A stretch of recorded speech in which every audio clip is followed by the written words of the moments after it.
Let's bring in CTV News political commentator Scott Reid. Scott, good morning to you. Carney says he's prepared to fight an election over this budget. How likely is it to come to that, Scott? Could Canadians be going back to the polls here? I think it's highly unlikely. And the reason I think it's highly unlikely is that an election at this time probably would favor the Liberal government. And therefore, you have to ask yourself, are all of the opposition parties, almost to a person, going to come to the conclusion that it makes good sense to force the country into an election, especially when we know the public is in no mood for an election and would take a dim view of those that it blames for forcing that election. So right now, it does feel like a game of chicken. No one is saying they're going to back the government. No one is saying they're going to back down on this budget vote. But at the end of the day, come Tuesday, Wednesday, Thursday, when we start to have budget votes, I think we will see that the budget will pass. For a moment, let's concentrate on the budget itself. What are you expecting to see?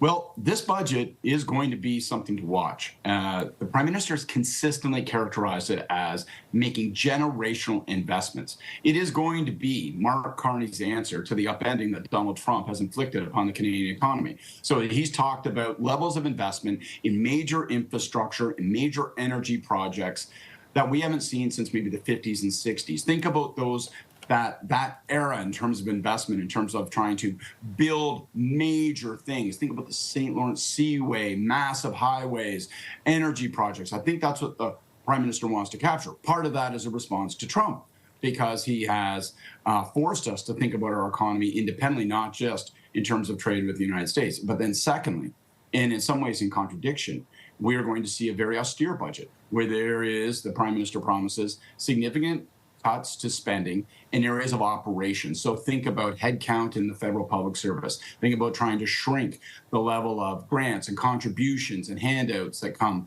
from the federal government. So it's going to be interesting to see how the budget balances these somewhat two contradictory measures. The Prime Minister likes to say, we're going to invest more and we're going to save more. And it's going to be interesting to see how he pulls that off. Now, Conservative leader Pierre Poilievre is making a list of demands, including keeping the deficit below $42 billion. How much pressure is on Carney to fulfill those demands, given that this is a minority government and he'll need the extra votes to get the budget passed? He's not going to get those votes from Pierre Poilievre. So that's opposition positioning. Pierre Poilievre wants to try to make this budget about the deficit number. And he wants to focus that as a test so that if the deficit is large, and Renee, it's going to be big. Like, I'm assuming it's going to be giant big, like north of 65, maybe north of 70 billion, like a huge number.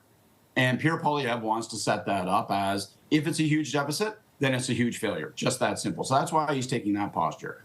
Again, it's going to be a challenge to the government to make the argument that if there is a giant historic deficit, it is because there is an historic need that is forced upon us by an historic challenge from Donald Trump in the way he's disrupting trade. All right, Scott, that's our time. Thank you very much for being here with us on this Sunday. Thanks. Have a great day. You too. That is CTV News political commentator Scott Reid.